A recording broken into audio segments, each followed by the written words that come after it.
Bismillahirrahmanirrahim. Assalamualaikum warahmatullahi wabarakatuh. Kembali dengan kelompok 1. Kali ini akan membahas unit 7.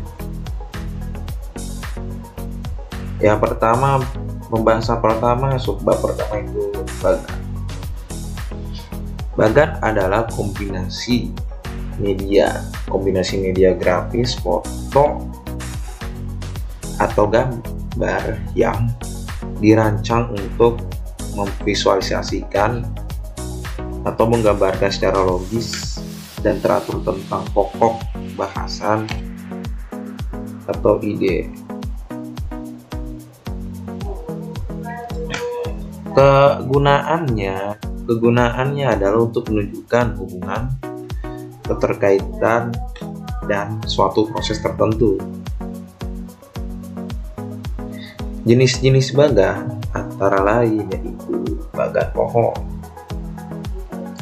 Biasanya menggambarkan proses dari bawah ke atas atau sebaliknya. Kebanyakan juga dari akar ke batang kalau bisa bentuk pohon. Kedua, bagan alir atau alur, yaitu menunjukkan bagaimana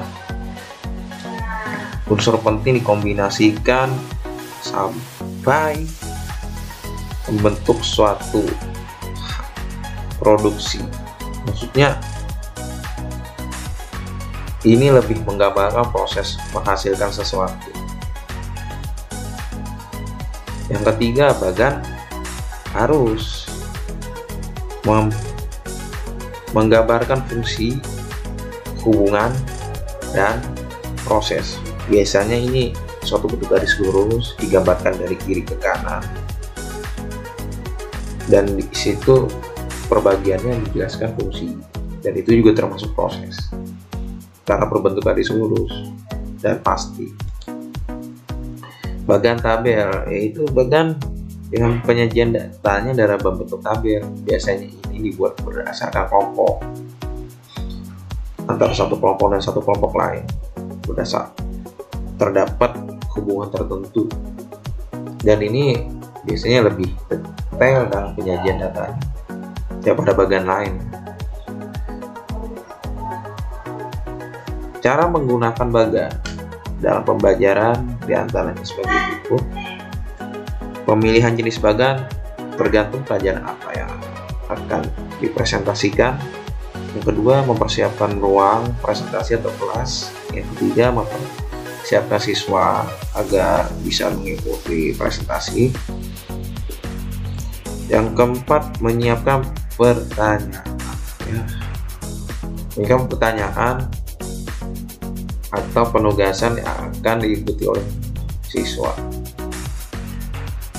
Penggunaan bagan saat pembelajaran berlangsung.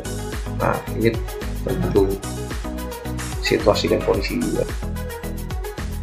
Grafik dapat diartikan sebagai media yang mempresentasikan data dalam bentuk angka.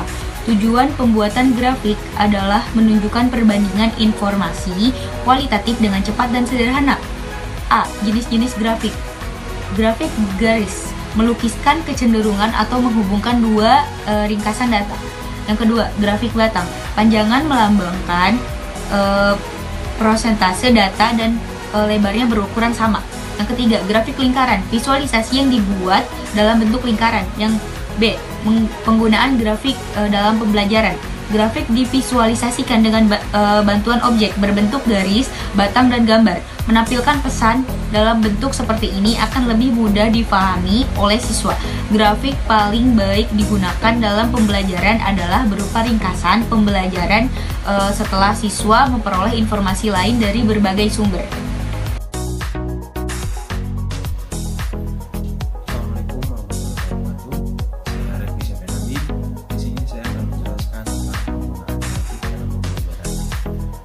Termasuk ke dalam media visual.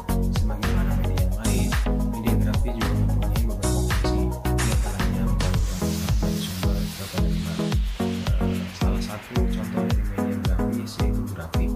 Grafik dapat diartikan sebagai media yang mempresentasikan data dalam bentuk angka. Tujuan pembuatan grafik adalah menunjukkan perbandingan informasi kualitatif dengan cepat dan sederhana. Jenis-jenis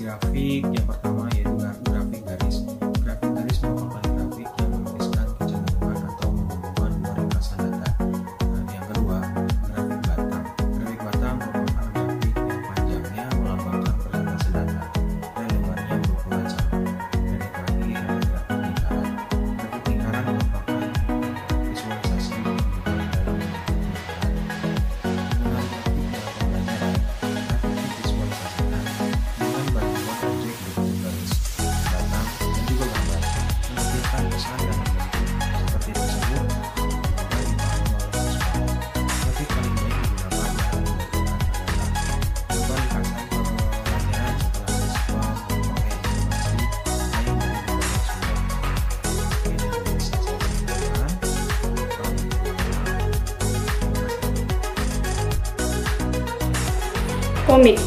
Komik dapat didefinisikan sebagai bentuk kartun yang mengungkapkan karakter dan menerapkan suatu cerita dalam urutan yang erat hubungannya dengan gambar yang dirancang untuk memberi hiburan pada pembaca. Karena kesukaan masyarakat kepada komik, terutama anak-anak, maka itu menjadi inspirasi untuk membuat komik pendidikan. Anak yang gemar membaca komik minimal 1 buku per bulan. Sama halnya dengan membaca 1 buku pelajaran dalam setiap tahunnya. Kelebihan komik adalah penyajiannya yang mengandung unsur visual dan cerita yang kuat. Komik pelajaran diharapkan dapat meningkatkan minat belajar siswa sehingga akhirnya mampu meningkatkan hasil belajar siswa.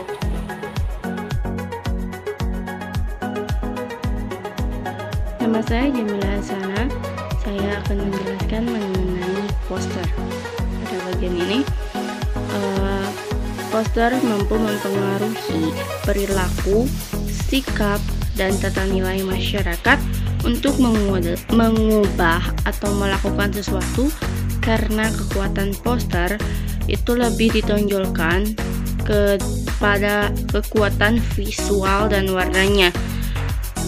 Sedangkan kegunaan poster sendiri yaitu pertama memotivasi siswa, yang kedua peringatan terhadap suatu hal, yang ketiga pengalaman kreatif seperti membuat karangan atau mencari ide dari poster yang dipajang. Selanjutnya ada penggunaan poster dalam pembelajaran. Penggunaan poster dalam pembelajaran yaitu sebagai bagian dari kegiatan belajar mengajar, lalu digunakan di luar jam pelajaran yang bertujuan memotivasi siswa sebagai peringatan atau ajakan untuk melakukan sesuatu yang positif. Terima kasih. Sekian dari kelompok kami. Kurang lebihnya mohon dimaafkan. Wassalamualaikum warahmatullahi wabarakatuh.